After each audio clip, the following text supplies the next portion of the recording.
বারে বারে মানা করলে রাঁধিস না ভাত, আর নিজের মনে ভাত রেঁধে খালি 2-4 লাখ। তো ওকে মানা করলে রাঁধিস না ভাত, তো তারপরে ভাত রান্না তো মার খেবে না। তো ওরকমই ওকে বারণ করছে এটা তুই করিস না, তো করলে তো মার খাবে, যার কারণে মার খাচ্ছে, এটা ওরই দোষ।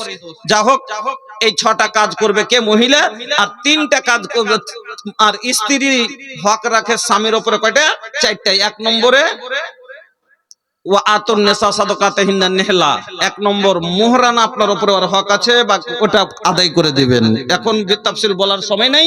2 নম্বরে হলো নান নাফকা, ভরণ পোষণ। আচ্ছা, গাড়ি আপনি কিনেছেন, তো ডিজেল পেট্রোল আর মোবিল কে ভরবে? আপনাকে না ভরতে হবে। গাড়ি খানটাকে ঢেকে ঢেকে সিট না ছিঁড়ে দেয়, কাকে ঢাকতে হবে? আপনাকে না ঢাকতে হবে। তো হেফাজত এবং তার ভরণ পোষণের তো ভাই জিম্মেদার হলেন আপনি। নান নাফকা, ভরণ পোষণ। ওয়ালাহুন্না আলাইকুম রিজকুহুন্না ওয়া কিসওয়াতুহুন্না বিল মারুফ, ভালোভাবে তাকে খেতে পড়তে দিতে হবে, এটা দ্বিতীয় হক। আর যে মহিলা, আচ্ছা চেনে যদি একটু তেল কম হয়ে যায়, তখন খেড় করে আওয়াজ করে না? তো ওরকমই মহিলা যখন খেতে চেন, যখন পেট ভরে তেল পায় তখন সনসন করে ঘুরে। ওরকম মহিলা পেট ভরে খেতে পায় তখন সনসন করে কাজ করে, আর না পাইলে তখন ঝগড়া করে, ওই কাচ করে আওয়াজ করে। এই লেগে 2 নম্বর, এটা আপনার কমির কারণে আপনার বাড়িতে অশান্তি হয়। 3 নম্বর তার বোধ অভ্যাস, তার সাথে ভালো ব্যবহার করবেন। আপনার গাড়ি বুঝলে আপনি কাঁটা খোঁচের উপরে যেখান দিয়ে চালালে পাংচার হিজবে, চলবে, গাড়ি চলবে না। ওরকমই আপনার বউ বলে যেটা ইচ্ছা খাটাবেন তো চলবে না। এই লেগে তার সাথে ভালো, যত গাড়িকে জারকিন বাঁচিয়ে ভালো করে চালাবেন অত লাস্টিং করবে না। বউকে ওরকম জারকিন বাঁচিয়ে যত চালাবেন তত লাস্টিং করবে। আর 4 নম্বর একটা হক আছে মহিলার।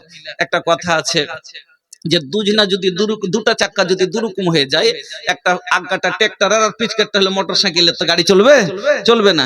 তো ওরকমই স্বামী স্ত্রী দুজনা হয়ে গেছে দুরকম। বেটি ছেলেটা হয়ে গেছে পড়ালেখা পরহেজগার দিনদার, আর বেটা ছেলেটা হয়ে গেছে 1 নম্বরকার মদখোর, গাঁজাখোর, নেশা মাতাল। ওকে কত বারণ করছে কি যে আমি, কত আর স্ত্রী বানা করছে যে দেখো এতদিন যা করছে এরকম করে তুমি খাইও না। তো উল্টে কইছে আমি খাচ্ছি, তোর নিজের বাপের খাচ্ছি, তোর খাচ্ছে। ওর কথা কোনো মানে না। মাতাল হয়ে আসছে, নামাজ বোঝে না, রোজা বোঝে না, নামাজের হালাতি ওকে কই রে কোনঠে গেলি, যদি আচালা করলে তো নামাজের হালাতি এক করে লাফ মেরে দিচ্ছে। এরকম লোকের সাথে সংসার করা যাবে না। তো যদি মহিলা এরকম হয়ে যায় বাই দেবে, তাহলে কি করবে? মহিলা যদি চাই তার জন্য জায়েজ আছে, হাতকে খোলা, ওর জন্য ওইটার হক আছে, ও নিতে পারে। যা হোক, এই 10টা কথা আপনাদেরকে বলে গেলাম। যদি একটা ছেলে লাস্টে আমার হাতে 1000 টাকা দিয়েছে, আল্লাহ তুমি কবুল করো, জাযাকাল্লাহ, বারাকাল্লাহ, হায়াকাল্লাহ, আল্লাহুম্মা বারিক ফি আহলিক ওয়া মালিক। একজন 200 টাকা দিয়েছে, আল্লাহুম্মা সাল্লি আলাইহি, আল্লাহুম্মা বারিক আলাইহি। একজন 500 টাকা দিয়েছেন, আরেকজন 500 টাকা, আরেকজন 500 টাকা, আরেকজন 500 টাকা, আরেকজন 500 টাকা, আরেকজন 500 টাকা, আরেকজন 1500 টাকা, আরেকজন 500 টাকা, আরেকজন 50 টাকা, আরেকজন 500 টাকা, আরেকজন 500, আরেকজন 1000 বেনামিতে। আল্লাহুম্মা বারিক লাহুম ফিমা রাযাকতাহুম ওয়াগফির লাহুম ওয়ারহামহুম।